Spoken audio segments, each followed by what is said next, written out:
another forgettable game in this week's Six Nations, but another win for Ireland. My name's Mark. Let's talk rugby.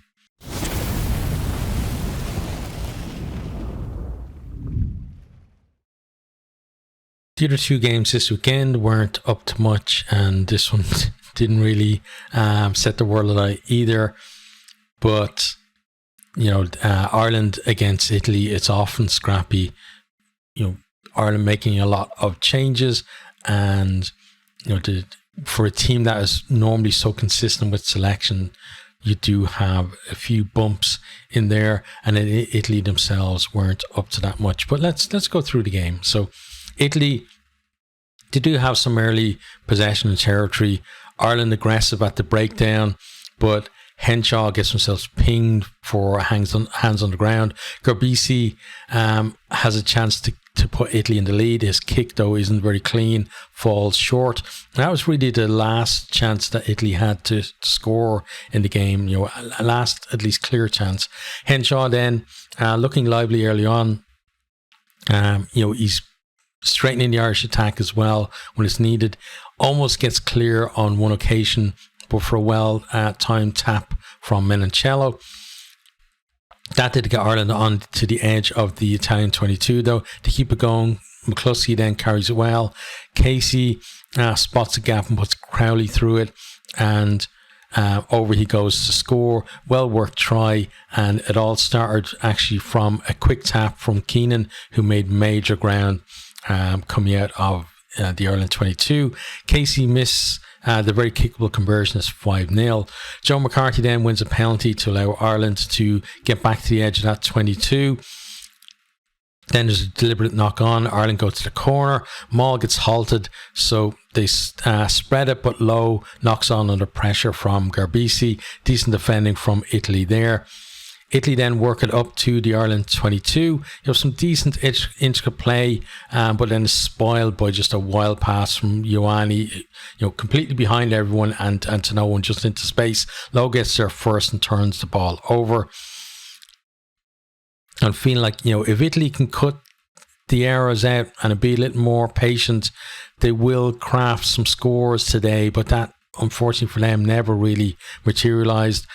We have then no release from Porter in the tackle, and Italy kicked the penalty up the line into the 22. Ireland's defence, though, managed to push them back well outside the 22. So Italy opt to kick through. And, that's clear then from gathering the Ireland's clearance kick. Capuoto tries a crossfield kick that goes sailing over Panny's head and into touch. Then Sheen manages to block down a kick and snags Garbisi as he tries to claim the ball. Italy under a bit of pressure again in their own half. Ireland, though, not quite clicking, but you got to give credit to Italy for the defence, and also felt like Ireland maybe need to step it up a little bit, just in terms of how clean their running lines are and timing and stuff like that. But Italy, I thought, didn't offer that much in attack, but defensively they did get at that Ireland's ruck ball, slow it down, turn her over as well. But then Ireland do manage to produce some quality. Both Keenan and Nash picking great lines to get them on the front foot. Crowley's no-look pass to put Keenan through a hole was just like chef's kiss for that one. Then we have decent hands from McCluskey, Henshaw, and then Crowley with just a lovely round the corner pass. And then McCluskey is involved again. He puts Sheehan over the line. Sheehan then almost makes a mess of it because he runs straight at Capuozzo, and Capuozzo almost gets under him to hold him up, but he does manage to get the ball down. Crowley converts this one for 12-0. Then Ireland begin to kind of turn on a little bit. They're making good ground. Starting to kind of find gaps as well, but they don't look after the ball at at the breakdown, and Fischetti, he managed to get over the ball and win a penalty for Italy. I thought he was, decent in a losing side today. Ireland, though, on top in the scrum, winning a number of penalties, and that allows them to get back into that Italian territory. Italy being, as I said, very competitive at the breakdown, and in this patch of play as well, they're lucky not to turn it over on a few occasions. Ireland, to go up the line from a scrum penalty, for once they get a bit of momentum in the maul, because Italy had defended the maul pretty well for the opening kind of half an hour or so. McCluskey and Lowe, they come in to join in. Sheehan breaks off. He gets kind of tapped. McCarthy then carries and he goes close. Then a couple of recycles later, and Conan gets over to score. Crowley converts for 19-0. Bird then gets put through a gap by a lovely pass from Doris. He gallops up to the 22. Ireland looking for another score before half-time, but Italy managed to get it off for half-time, 19-0. Ireland in complete control. Into the second half, Porter credited for a scrum penalty as Zalocki, who's just come on, goes down on his knees, and Ireland go to the corner from this. Sheehan hits his man. Ireland, this time they have a bit of a roll in the maul, which we didn't see in the first half, and that Italian maul defence that was so good in the first half just completely melts away. Over to go, Sheehan with his second try, and then Ireland's bonus point try as well. Crowley missed the conversion, it's 24-0. Keenan then comes on the burst, and Ireland have Italy rocking again as they're again finding space and just putting them under pressure in defence. Sheehan almost gets over in the corner. They go through a number of phases, and Henshaw gets in between a couple of defenders, then shows great strength and stretches out the ground on the line. But then we have TMO review. It's no try because Henshaw crawled a bit before grounding. Ireland then, they withdraw. Keenan, he took a heavy knock, when he kind of inspired the start of that move as well. He didn't get back to his feet too quickly from that. So hopefully just precautionary and not an actual injury for him. Crowley then, he's shifted back to fullback, and Harry Byrne is on at 10. Menoncello then gets a yellow card for tripping Low out on the wing. We have then a scrappy period of the game with lots of replacements and knock-ons from both teams and stuff like that. Italy then kicked the ball out on the full after it was carried back into the 22. Then Ireland have a chance. Then they put the ball through the hands and stretching that defence again. McCluskey with a peach of a pass out to Low. He gets tackled by Capuozzo, but he's just got such power. He basically carries Capuozzo forward, I don't know how many meters, but a few meters, and then he's getting tackled by two other players, but still manages to get within distance to be able to stretch out and score. No crawling from him, so the try does stand. And it just shows the power that Lowe has as well, and just a really great finish from him. Crowley misses the conversion from the sideline. It's 29-0. The game then, it's well and truly won. I think we might see a consolation score from Italy if Ireland kind of back off a little bit, but Ireland to get over again. In the corner, the opposite corner this time through Nash. Some nice work from Jameson Gibson Park. McCluskey again heavily involved. Thought he had a really good game today. And then Crowley as well in the build-up. And then Nash, nice step back in off the wing, and then has the strength to get over to score. Harry Byrne converts from the touchline, and it's 36-0. Gibson Park then had a late possible try chalked off because of he basically lost the ball as he went to ground it, and full-time score then was 36-0 to Ireland. So not a great performance from Ireland, but with this, you want to win a championship, all that matters is wins, and they won well today. They were the better of the two teams.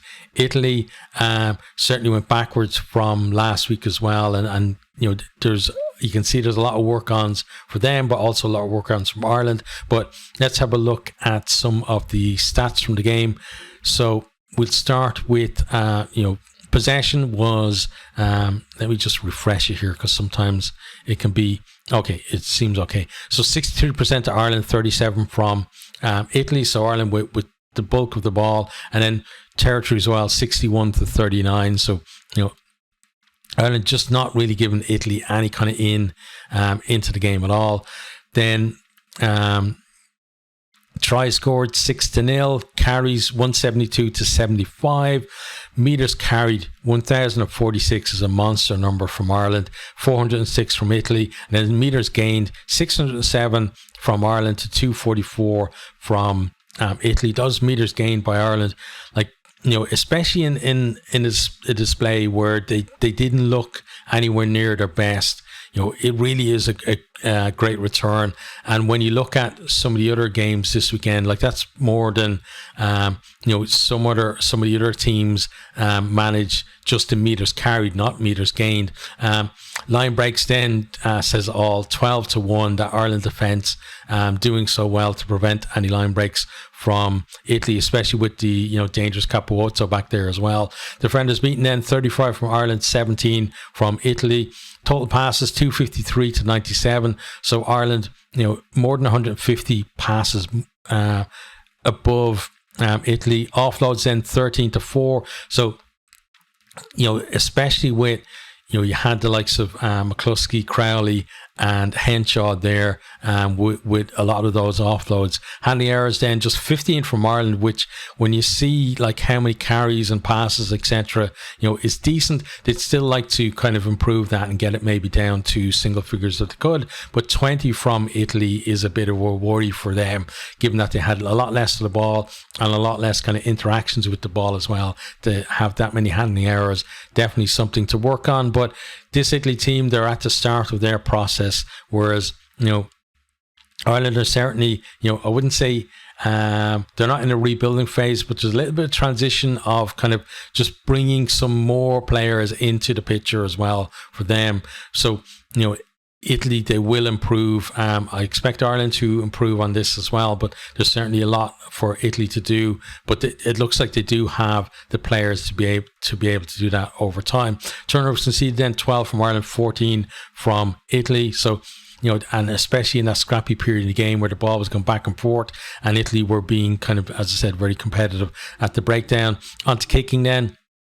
Ireland with just 27 kicks, which is kind of low for them. 23 from Italy, so fairly close in terms of number of kicks, but kicking meters 880 for Ireland to 460 for Italy. Not quite double, but very close to double their amount for almost the same amount of kicks. And it's not just low.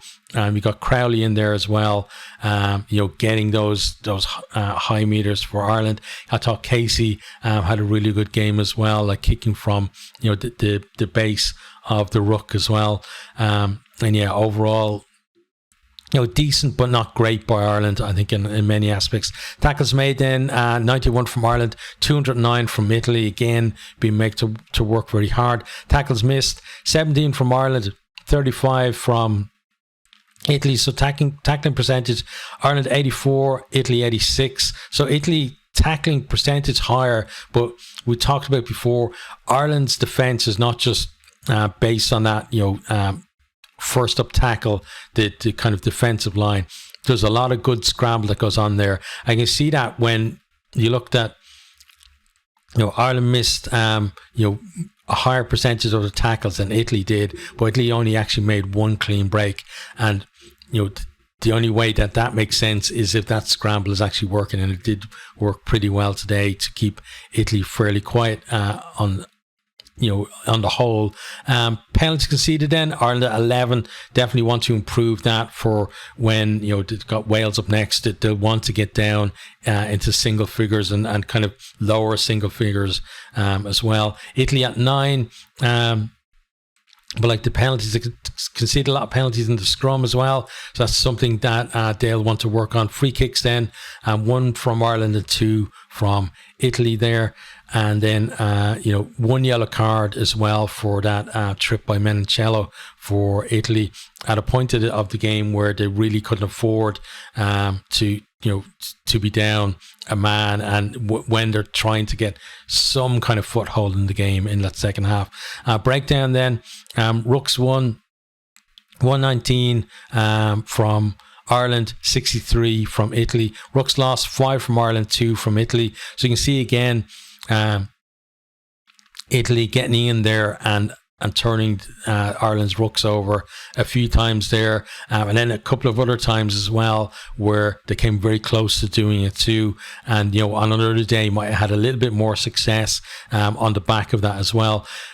Rooks 0 to 3 seconds then, Ireland at 71% to 55% from Italy. So that percentage from Italy is decent compared to, again, some of the other teams in the Six Nations, but the Ireland one is just really good. And even today, when not quite getting into anywhere near top gear, still it's enough for them to be able to stretch that Italian defence almost at will and create the scores that they did.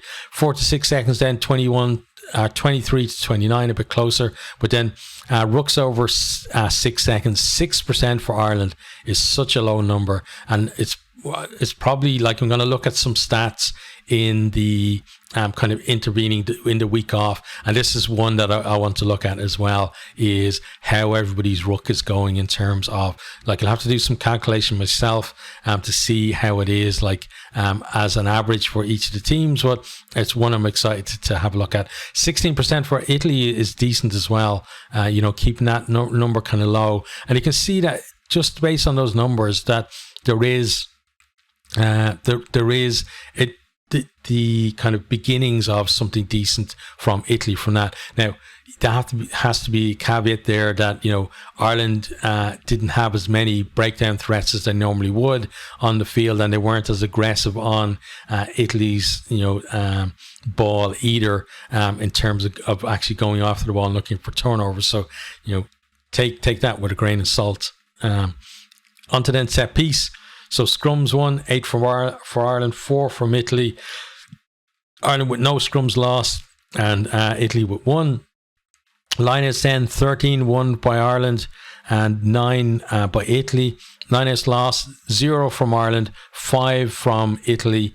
And I think, like, Rutsa got injured. I think it was it McCluskey, or it was either McCluskey or Henshaw, as one of the centres, just caught him, shoulder in right in under his ribs, and he didn't look great after that. And I think that kind of may have had an effect, but also we have to give credit to the likes of McCarthy and Baird, and Ryan when he come on as well, getting up there and nicking some of the lineouts and disrupting them too. Like, lineout steals 1-0, but Ireland did get hands on it to disrupt a few times as well beyond that. So that's our stats. Then, like, how do I think the teams went?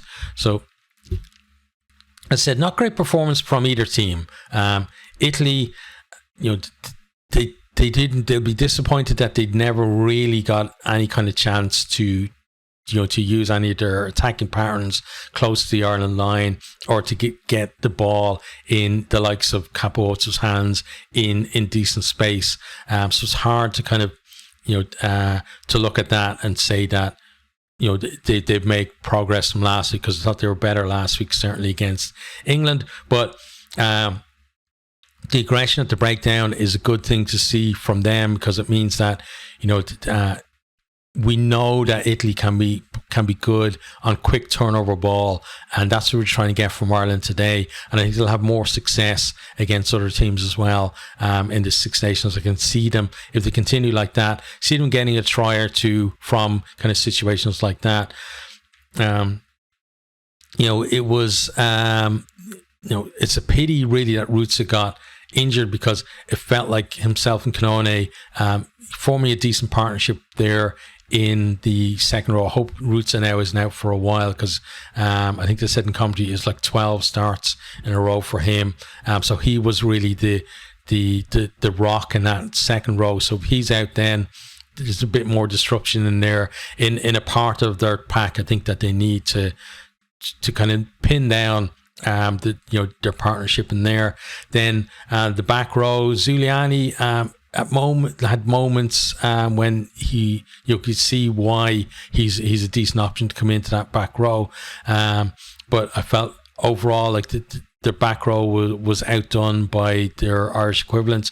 Lamro again had a few involvements there too.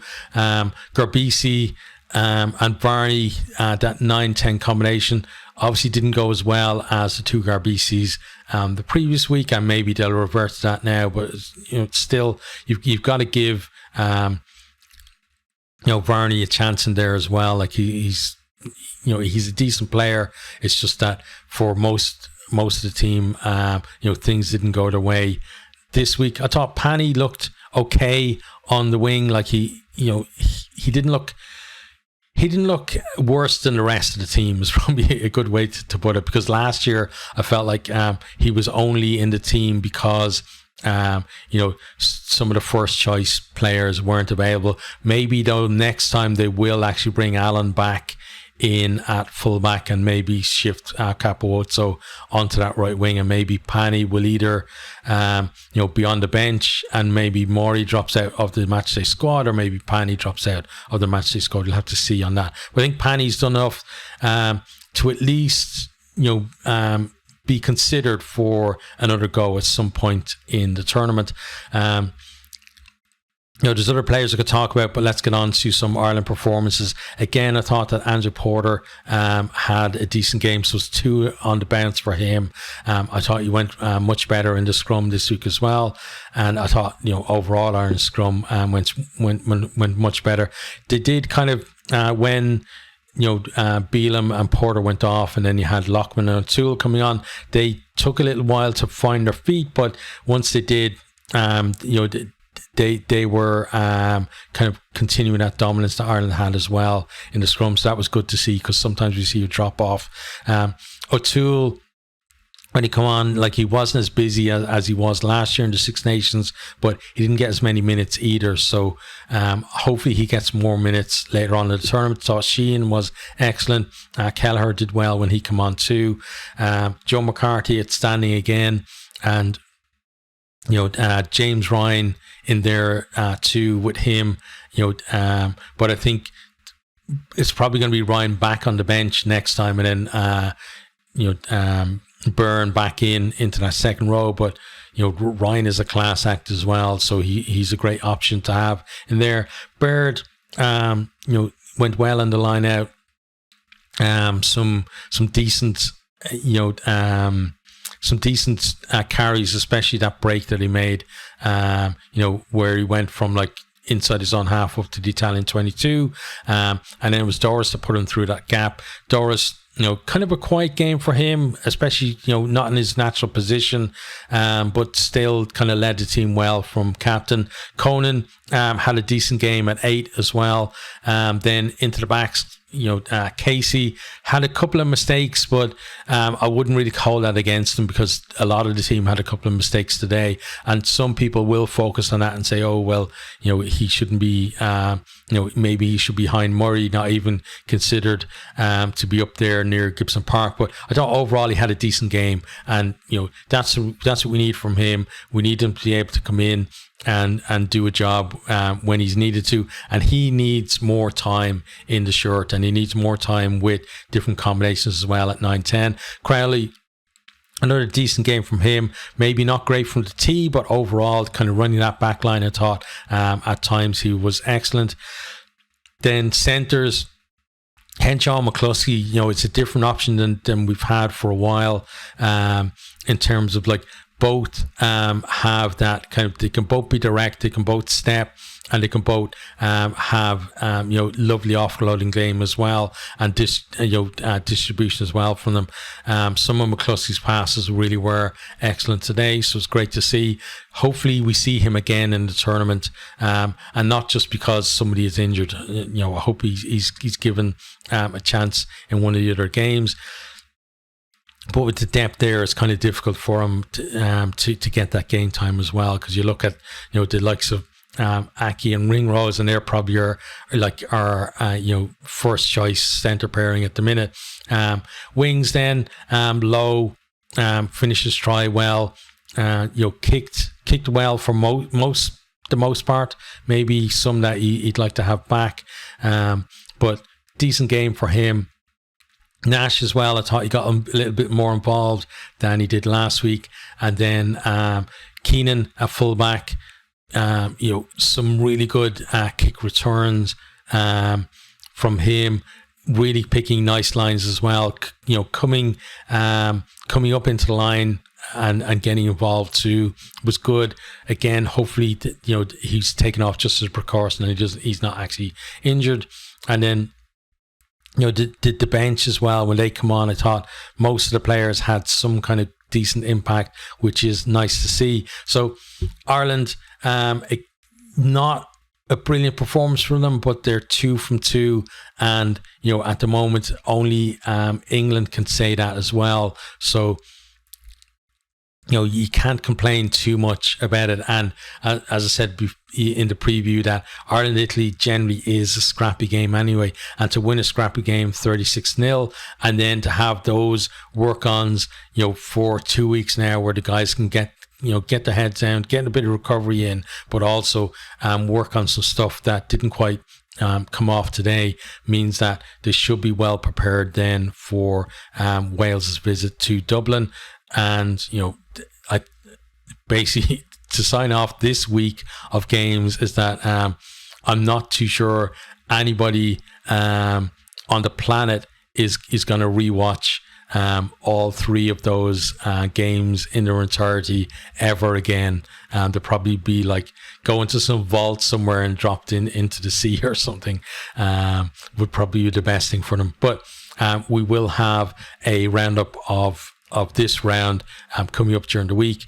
We're going to have some stats maybe next weekend, depending on how my time goes, and then we'll switch our focus then to round 3. So look out for those coming over the next week or so.